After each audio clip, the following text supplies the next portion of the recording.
বাস চালক পিটিয়ে হত্যার প্রতিবাদে চট্টগ্রামে 18 ঘন্টার পরিবহন ধর্মঘট, সীমাহীন যাত্রী দুর্ভোগ।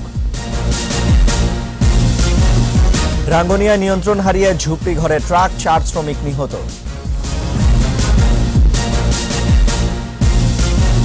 শপথ নিলেন চট্টগ্রাম অঞ্চলের উপজেলা পরিষদের নির্বাচিতরা।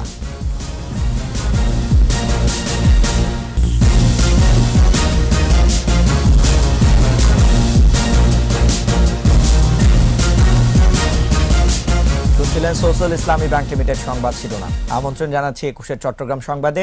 আপনাদের সাথে আছি রিশান মাহমুদ। 18 ঘন্টা পর চট্টগ্রামের প্রত্যাহার করা হয়েছে বাস চালককে পিটিয়ে হত্যার প্রতিবাদে ডাকা পরিবহন ধর্মঘট। ধর্মঘটের কারণে বুধবার সন্ধ্যা থেকে বৃহস্পতিবার বেলা 12টা পর্যন্ত বন্ধ ছিল অভ্যন্তরীণ ও দূরপাল্লার বাস চলাচল। এর ফলে চরম বিপাকে পড়ে ঘরমুখো মানুষ সহ বিভিন্ন রুটের যাত্রীরা। তবে দাবি মানা না হলে বৃহত্তর চট্টগ্রামে আরও কঠোর কর্মসূচির ঘোষণা দিয়েছেন পরিবহন শ্রমিক নেতারা। ইফরাজ নুরের ক্যামেরায় শিউলি শবনমের রিপোর্ট, জানাচ্ছেন সমর ইসলাম। ডিবি পুলিশ পরিচয়ে গাড়ি তল্লাশির নামে বাস থেকে নামিয়ে শ্যামলী পরিবহনের চালককে পিটিয়ে হত্যার প্রতিবাদে বৃহত্তর চট্টগ্রামে বুধবার সন্ধ্যা 6টা থেকে শুরু হয় পরিবহন ধর্মঘট। ধর্মঘটের কারণে দুপুর 12টা পর্যন্ত নগরীর বাস স্ট্যান্ডগুলো থেকে ছেড়ে যায়নি কোনো দূরপাল্লার বাস। বন্ধ ছিল অভ্যন্তরীণ রুটের যান চলাচল। যাত্রীরা বাস স্ট্যান্ডে ঘন্টার পর ঘন্টা অপেক্ষায় থেকেও পায়নি কোনো পরিবহন। টিকিট কাউন্টারগুলো ছিল বেচা বিক্রিহীন, ফাঁকা। সকালে আমি 4টা বাজে এখানে আসছি, গাড়ি পাচ্ছি বাস পাই না, দিন এলাই বসে রয়েছি। এখানে আসার পরে শুনছি ধর্মঘট 12টার পরে গাড়ি ছাড়বে, 8টা বাজে আসে বসে রয়েছি। পুলিশের হয়রানি, নির্যাতন, চাঁদাবাজি বন্ধ করা ও জীবনের নিশ্চয়তা চান পরিবহন শ্রমিকরা। লাইসেন্স দেখাইলো ওদের কাছে গ্রহণযোগ্য না, কাগজপত্র দেখাইলো ওদের কাছে গ্রহণযোগ্য না, তাদের কাছে শুধু টাকাই গ্রহণযোগ্য, আর কিছু না। আমাদের জীবন নিরাপত্তা নেই, পপুলার জীবন মরণ নিয়ে যানবাহনে থাকি। বাস চালকের খুনিদের দ্রুত গ্রেফতার করা, পরিবারকে ক্ষতিপূরণ দেয়া সহ দাবি মানা না হলে রোববার থেকে আবারও বৃহত্তর চট্টগ্রামের 87টি রুটে ধর্মঘটের ডাক দিয়েছেন শ্রমিক নেতারা। আমার জিন্দা ড্রাইভারকে মেরে ফেলছে, আমি তার প্রতিবাদে ধর্মঘট আরো করব এবং আমি 5 কোটি টাকা তার ক্ষতিপূরণ দাবি করতেছি। তবে বৃহস্পতিবার বেলা 12টার পর থেকে যান চলাচল শুরু হলে স্বস্তি ফিরে আসে অভ্যন্তরীণ ও দূরপাল্লার যাত্রীদের মাঝে। গত মঙ্গলবার রাতে শান্তিরহাটে গাড়ি থামিয়ে ডিবি পুলিশ পরিচয় দিয়ে কক্সবাজার থেকে গাজীপুরগামী শ্যামলী পরিবহনের বাস চালক জালাল উদ্দিনকে মারধর করে কয়েকজন সাদা পোশাকধারী। পরে আহত অবস্থায় তাকে চট্টগ্রাম মেডিকেল কলেজ হাসপাতালে নেওয়া হলে কর্তব্যরত চিকিৎসক মৃত ঘোষণা করেন। সমর ইসলাম, 21 টেলিভিশন। চট্টগ্রামের রাঙ্গুনিয়ায় কাঠ বোঝাই ট্রাক নিয়ন্ত্রণ হারিয়ে বাসায় ঢুকে পড়ায় ঘুমন্ত অবস্থায় 4 শ্রমিক নিহত হয়েছে।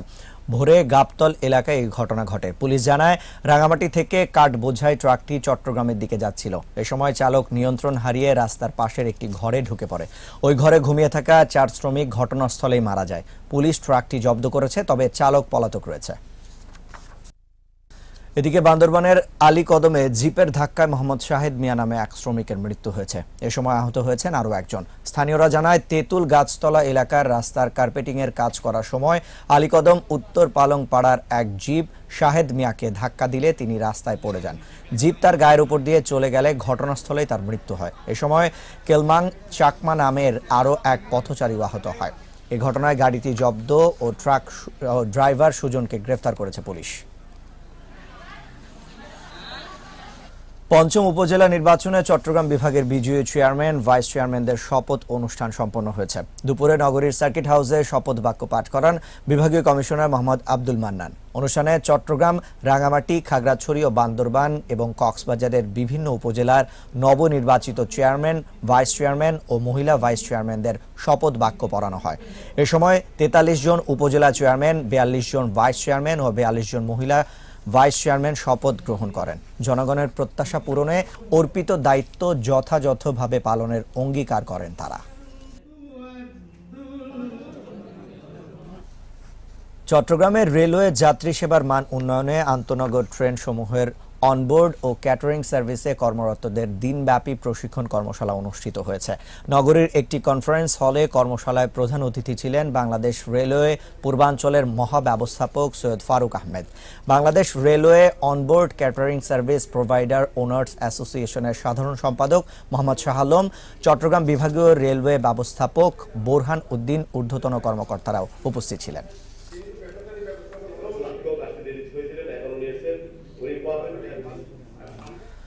বান্দরবান সরকারি শিশু পরিবার নিবাসীদের ঝুঁকি মোকাবেলায় অগ্নি সচেতনতা প্রশিক্ষণ অনুষ্ঠিত হয়েছে। সকালে জেলা সমাজসেবার আয়োজনে সরকারি শিশু পরিবারের অনুষ্ঠিত এই প্রশিক্ষণে প্রধান অতিথি ছিলেন জেলা সমাজসেবা উপপরিচালক মিল্টন মোহরি। ফায়ার সার্ভিসের স্টেশন অফিসার মোহাম্মদ ফরহাদ উদ্দিনের সভাপতিত্বে জেলা সমাজসেবার উপ তত্ত্বাবধায়ক শফিকুল ইসলাম সহ কর্মকর্তা কর্মচারী ও শিক্ষক শিক্ষার্থীরা উপস্থিত ছিলেন। অনুষ্ঠানে আগুন এবং ভূমিকম্প থেকে বাঁচার জন্য বিভিন্ন কৌশল প্রদর্শন ও প্রশিক্ষণ দেওয়া হয়। এদিকে খাগড়াছড়িতের দিঘিনালা থেকে সৌরভ নামের এক কিশোরের মরদেহ উদ্ধার করা হয়েছে। সকালে সোভানপুর এলাকায় জলিলটিলা গ্রাম থেকে তার মরদেহ উদ্ধার করা হয়। পুলিশ জানায়, রাতে খাওয়ার পর সে বাইরে বের হয় এবং এরপর থেকে সে নিখোঁজ ছিল। সকালে বাড়ি থেকে কয়েকশো গজ দূরে পাহাড়ের ঢালু জায়গায় তার মরদেহ দেখে পুলিশকে খবর দেয় স্থানীয়রা। পরে পুলিশ এসে মরদেহ উদ্ধার করে। তাকে পিটিয়ে হত্যা করা হয়েছে বলে ধারণা পুলিশের। আমি করব ম্যালেরিয়া নির্মূল এই স্লোগানে বিশ্ব ম্যালেরিয়া দিবস পালিত হচ্ছে চট্টগ্রাম ও পার্বত্য চট্টগ্রামে। দিবসটি উপলক্ষে সকালে বান্দরবান ব্র্যাক ও স্বাস্থ্য বিভাগের আয়োজনে জেলা প্রশাসকের কার্যালয় থেকে একটি বর্ণাঢ্য র্যালি বের করা হয়। পরে তা শহরের বিভিন্ন সড়ক প্রদক্ষিণ করে সিভিল সার্জন কার্যালয়ে গিয়ে শেষ হয়। সিভিল সার্জন কার্যালয়ের হলরুমে এক আলোচনা সভা অনুষ্ঠিত হয়। র্যালি ও আলোচনার সভার মধ্য দিয়ে খাগড়াছড়িতে বিশ্ব ম্যালেরিয়া দিবস পালিত হচ্ছে। সভায় জানানো হয়, পার্বত্য অঞ্চলে ম্যালেরিয়ার ঝুঁকি সবচাইতে বেশি। ম্যালেরিয়া পাহাড়ি এলাকায় বেশি দেখা দেয় জানিয়ে সতর্ক থাকার আহ্বান জানানো হয়। ম্যালেরিয়া দিবস উপলক্ষে স্বাস্থ্য বিভাগ হেলথ ক্যাম্পের আয়োজন করে। এদিকে জাতীয় পুষ্টি সপ্তাহ উপলক্ষে রাঙামাটিতে সংবাদ সম্মেলন করেছে জেলা সিভিল সার্জন কার্যালয়। সংবাদ সম্মেলনে ভারপ্রাপ্ত civil surgeon doctor Nihar Ranjan Nandi, দৈনিক গিরিদর্পণ সম্পাদক এ.কে.এম. মকসুদ আহমেদ, রাঙামাটি প্রেস ক্লাবের সাধারণ সম্পাদক আনোয়ারুল আল হক ও ডক্টর বিনোদ শেখর চাকমা উপস্থিত ছিলেন। সভায় বক্তারা বলেন, জ্ঞান, সচেতনতা ও আর্থিক অসচ্ছলতার কারণে শিশুরা অপুষ্টিতে ভুগছে। তাই সমাজের সর্বস্তরের মানুষের পুষ্টি, স্বাস্থ্য শিক্ষা ও সচেতনতা বিষয়ে আরো মনোযোগী হতে হবে। শেষ করছি 21 চট্টগ্রাম সংবাদ। যাবার আগে সোশ্যাল ইসলামী ব্যাংক লিমিটেড সংবাদ শিরোনামগুলো আরো একবার। বাস চালক পিটিয়ে হত্যার প্রতিবাদে চট্টগ্রামে 18 ঘন্টার পরিবহন ধর্মঘট, সীমাহীন যাত্রী দুর্ভোগ। রাঙ্গুনিয়ায় নিয়ন্ত্রণ হারিয়ে ঝুপড়ি ঘরে ট্রাক, 4 শ্রমিক নিহত। শপথ নিলেন চট্টগ্রাম অঞ্চলের উপজেলা পরিষদের নির্বাচিতরা।